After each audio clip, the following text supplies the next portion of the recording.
दोस्तों, आज मैं आपको अमावस्या और पूर्णिमा की एक अद्भुत और रहस्यमय कहानी सुनाता हूँ। जय भोले शंकर। एक समय की बात है, एक राजा थे। उनके 4 बेटियां थी। एक पुत्री का नाम अमावस्या था और दूसरी पुत्री का नाम पूर्णिमा। अमावस्या कामचोर, आलसी और घमंडी लड़की थी, जबकि पूर्णिमा बड़ी सज्जन और ईमानदार लड़की थी। अमावस्या अपने घर का कोई भी कार्य नहीं करती थी। वह अपना सारा कार्य नौकरों तथा भाभी बहन इनसे करवा लिया करती थी। वह तो बचपन से ही खेल कूद तथा आराम से सोना बैठना खाना पीना किया करती थी, जबकि पूर्णिमा घर का कामकाज खाना बनाना झाड़ू पोछा आदि कार्यों में वह अपनी भाभी का हाथ बटाती थी। जब वे दोनों बहनें शादी के योग्य हो गई, तब राजा रानी ने विचार किया, अब इन दोनों की शादी करवा देनी चाहिए। तो रानी बोली, राजा साहब, आप पूर्णिमा की शादी तो एक गरीब घराने में ही करना और अमावस्या की शादी किसी राजघराने में करना। मोदी जी, ये रानी माँ होकर भेदभाव क्यों कर रही है? अरे क्या पूर्णिमा उसकी सौतेली बेटी थी क्या, जो रानी के मन में दोनों के प्रति अलग अलग भाव है? नहीं भैया, दोनों सगी बहनें थी। फिर राजा रानी ने विचार किया और अगले दिन राजा अपनी कन्याओं की शादी करने के लिए एक नगर में पहुंचे। उस नगर में एक गरीब घर के यहाँ अपनी बड़ी बेटी पूर्णिमा का विवाह तय कर दिया, जबकि उसी नगर में एक राजा के यहाँ अपनी छोटी बेटी अमावस्या का विवाह तय कर दिया। कुछ महीनों बाद पूर्णिमा और अमावस्या का विवाह कर दिया। दोनों बहनें एक ही नगर में ससुराल में रहने लगी। पूर्णिमा का विवाह गरीब घर में होने के कारण उसको बाहर मेहनत मजदूरी भी करना पड़ता था और अपने घर का कार्य भी करना पड़ता था और हमेशा भोले शंकर की पूजा पाठ भी किया करती थी।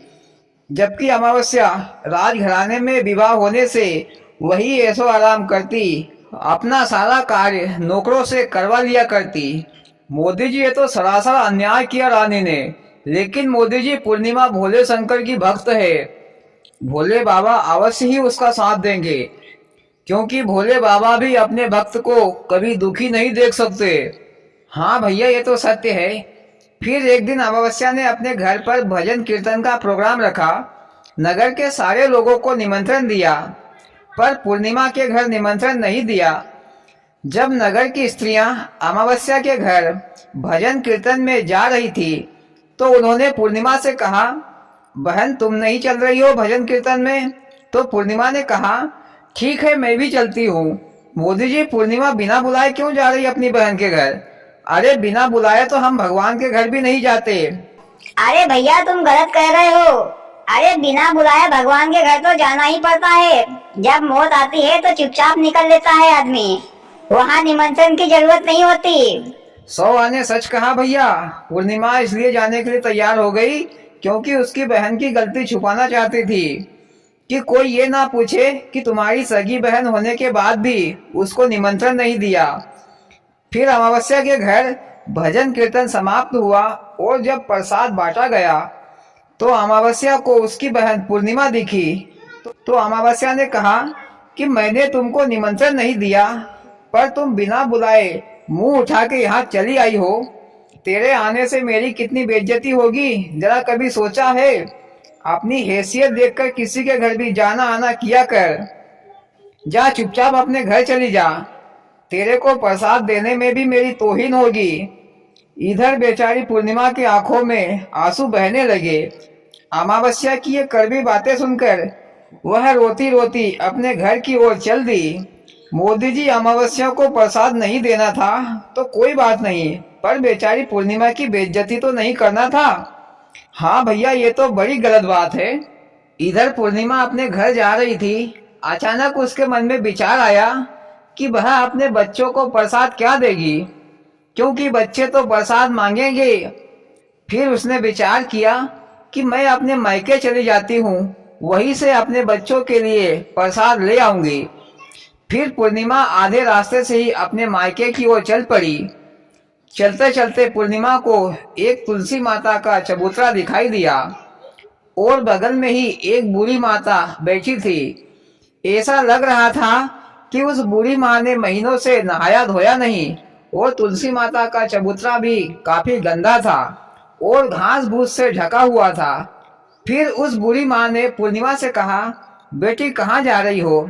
जाते जाते कम से कम इस चबूतरे और मेरे को नहलाती और साफ सफाई करती जा। पूर्णिमा ने कहा, जी माता जी, मैं अपने मायके जा रही हूँ भैया भाभी से मिलने के लिए। फिर पूर्णिमा ने तुलसी माता का चबूतरा साफ किया, लिपाई पुताई की, फूलों से तुलसी माता की सेवा की और बूढ़ी माँ को भी अच्छे से नहलाया धुलाया, उसके कपड़े भी धोए। फिर पूर्णिमा बोली, माता जी अब मैं जाऊं? तो बूढ़ी माँ बोली, हाँ बेटी जाओ, पर आते समय मुझसे जरूर मिलते जाना। पूर्णिमा बोली, जी माता जी। फिर पूर्णिमा आगे चल दी तो पूर्णिमा को एक 90 साल का बूढ़ा आदमी दिखा। वह बूढ़ा आदमी भगवान भोले शंकर के मंदिर के बाहर बैठा था। उस बूढ़े आदमी ने पूर्णिमा से कहा, बेटी काफी दिनों से मंदिर की साफ सफाई नहीं हुई है, ना ही भोले शंकर का स्नान कराया गया है। मैं बूढ़ा हो चुका हूँ, इसलिए मैं स्नान कराने में असमर्थ हूँ। इस बुढ़ापे में मैं तो खुद ही नहाने धोने में असमर्थ हूँ। तो बेटी जरा मंदिर की साफ सफाई और मुझे भी नहला धुला दो। तो पूर्णिमा ने कहा कि जी बाबा। फिर पूर्णिमा ने मंदिर की साफ सफाई और लिपाई पुताई की और बूढ़े बाबा को भी नहलाया धुलाया और उसके कपड़े भी धो दिए। फिर कहा, बाबा अब मैं चलती हूँ। बाबा ने कहा, हाँ बेटी जाओ, पर लौटते समय मुझसे जरूर मिलना। फिर पूर्णिमा वहां से चल पड़ी। चलते चलते आगे पूर्णिमा को एक काली मैया का मंदिर दिखा। वह मंदिर भी काफी दिनों से गंदा था। वहां पर भी साफ सफाई लिपाई पुताई नहीं की गई थी और वहां भी मंदिर के बाहर एक बूढ़ी माँ बैठी थी। वह बूढ़ी माँ ने पूर्णिमा से कहा, बेटी मंदिर की जरा साफ सफाई लिपाई पुताई तथा देवी माँ को 16 श्रृंगार कर दो तो तुम्हारा बड़ा एहसान होगा। पूर्णिमा ने कहा, जी माता जी। फिर पूर्णिमा ने मंदिर की साफ सफाई लिपाई पुताई की, देवी माँ को 16 श्रृंगार से सजाया और बाहर बैठी बूढ़ी माँ को भी नहलाया धुलाया। फिर कहा, माता जी अब मैं चलूं? तो बूढ़ी माँ ने कहा, हाँ बेटी जाओ, पर लौटते समय मुझसे जरूर मिलना। फिर पूर्णिमा आगे चल दी तो रास्ते में आगे गंगा जी बहती थी। अब वह गंगा जी को पार कैसे उतरे? गंगा जी के इसी किनारे पर एक अम्मा जी बैठी थी। अम्मा जी ने कहा, बेटी मुझे खाना बनाकर खिला दो, मैं 2-4 दिनों से भूखी तथा मेरी तबीयत भी खराब है, तो मेरे हाथ पैर भी दबा देना। फिर पूर्णिमा ने उस अम्मा के लिए भोजन बनाया, खिलाया और अम्मा जी के हाथ पैर भी दबाए। फिर कहा, अम्मा जी अब मैं चलूं? तो अम्मा जी ने बोला, बेटी ये नाव है, इससे तुम उस पार चली जाना और लौटते समय यहीं से आना और मुझसे मिलते जाना। पूर्णिमा ने कहा, जी अम्मा जी। फिर पूर्णिमा उस अम्मा की फूलों से बनी नाव में बैठकर गंगा जी को पार हो गई और अपने मायके भैया भाभी के घर चली गई। भाभी ने पूर्णिमा को देखा और कहा, बहन तुम तो काफी दिनों के बाद आई हो, हम तो कब से तुम्हारी राह देख रहे हैं कि पूर्णिमा बहन कब हमारे घर आएगी। फिर भाभी ने पूर्णिमा की बड़ी सेवा की, भोजन पकवान बनाकर खिलाए पिलाए। पूर्णिमा रात भर अपने भाभी भैया के यहाँ रुकी और दूसरे दिन पूर्णिमा जब अपने घर के लिए चलने के लिए तैयार हो गई तो पूर्णिमा की भाभी ने एक झोले में खाने पीने का सामान और बच्चों के लिए कपड़े रख दिए। वो झोला पूर्णिमा को दे दिया और भाभी ने कहा कि बहन आते जाते रहना। तो पूर्णिमा ने कहा, जी भाभी मैं आती जाती रहूंगी। फिर पूर्णिमा झोला लेकर अपने घर के लिए चल पड़ी। गंगा जी को पार करने के लिए वही फूलों की नाव से पार आ गई। इस किनारे पर गंगा जी उसी अम्मा के रूप में बैठी थी। अम्मा ने कहा कि आ गई बेटी अपने मायके से? पूर्णिमा बोली, हाँ अम्मा जी। फिर अम्मा जी ने पूर्णिमा को अपने पास बुलाया और एक झोला देकर कहा, बेटी इसे घर जाकर खोलना। पूर्णिमा ने कहा कि ठीक है अम्मा जी। फिर पूर्णिमा ने अम्मा को प्रणाम किया और झोला लेकर चल दी। आगे काली मैया के मंदिर के पास बैठी बूढ़ी माँ ने कहा, पूर्णिमा हमसे काहे मुंह फेर कर चली जा रही हो? पूर्णिमा बोली, नहीं माता जी। फिर उस बूढ़ी माँ ने भी पूर्णिमा को एक झोला दिया। अब पूर्णिमा के पास 3 झोले हो गए। आगे चलकर बूढ़े बाबा मिले, उन्होंने भी पूर्णिमा को एक झोला दिया। आगे चलकर तुलसी माँ के चबूतरे पर बैठी बूढ़ी माँ ने भी पूर्णिमा को एक झोला दिया। इस तरह पूर्णिमा के पास 5 झोले हो गए और पूर्णिमा 5 झोलों को लेकर घर आ गई।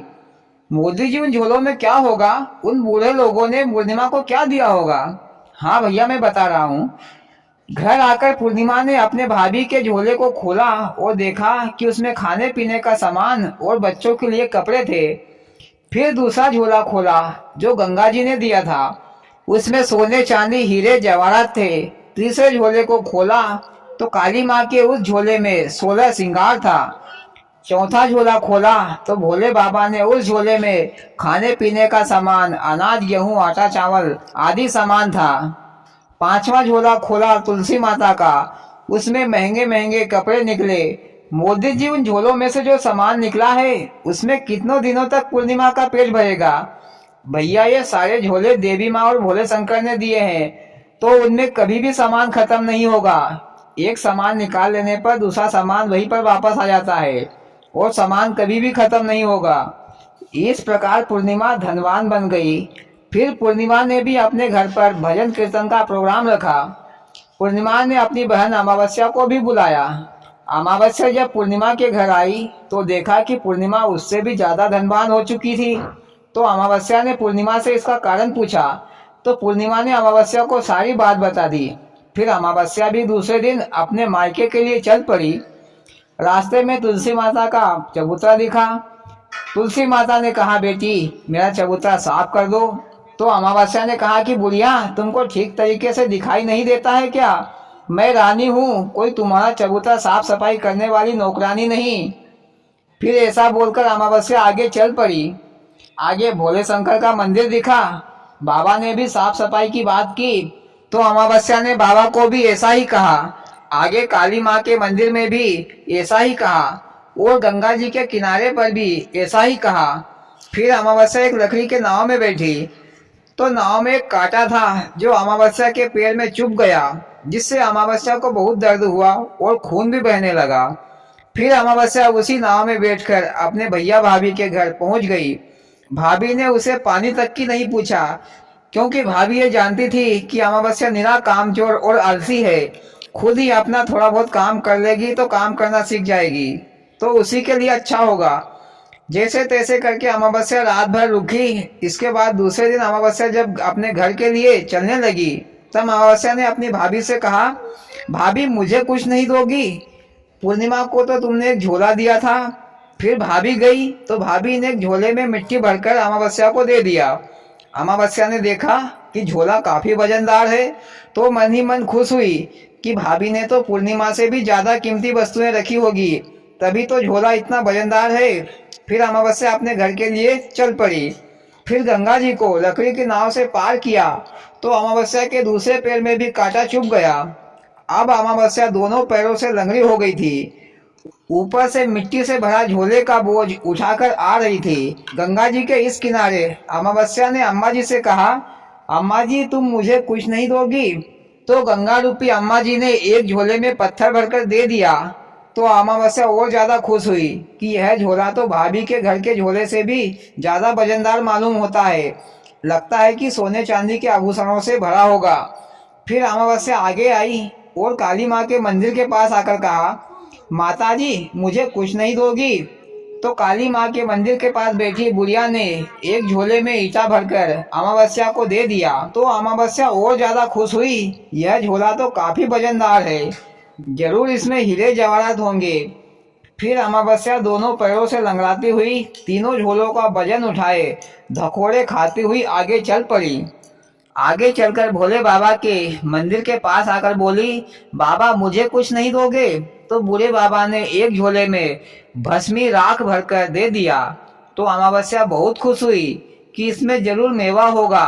फिर अमावस्या आगे चली तो तुलसी माता के चबूतरे के पास बैठी बूढ़ी माँ से कहा, माता जी, मुझे कुछ नहीं दोगी?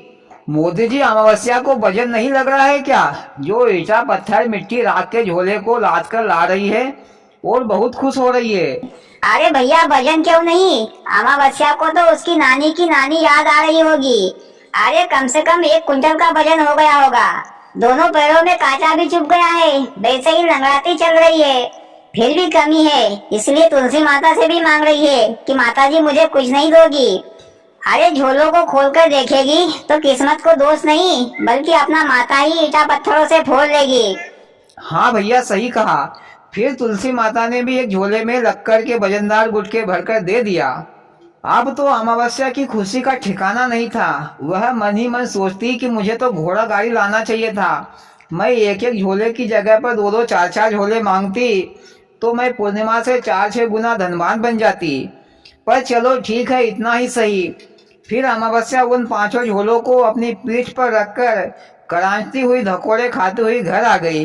फिर अमावस्या ने पहला झोला खोला अपने भाभी घर का, तो देखा कि उस झोले में मिट्टी भरी हुई है। तो अमावस्या को गुस्सा आया कि मैं इतनी दूर से मिट्टी का बोझ लेकर आई। फिर दूसरे झोले को खोला तो उसमें पत्थर निकले, तो अमावस्या को दुख हुआ। तीसरा झोला खोला तो उसमें ईंट दिखी, तो अमावस्या को और ज्यादा दुख हुआ। चौथा झोला खोला तो देखा कि भस्मी राख, तो अमावस्या के आंखों में आंसू आ गए। 5वां झोला खोला तो देखा कि लकड़ी के वजनदार गुटके हैं, तो अमावस्या फिर तो फूट फूट कर रोने लगी और मन ही मन ये सोचे जा रही थी कि मैं इतनी दूर से ईटा पत्थर मिट्टी लक्कड़ का वजन लेकर आई धनवान बनने के चक्कर में। अब मैं इनसे क्या अपना माथा फोड़ूं?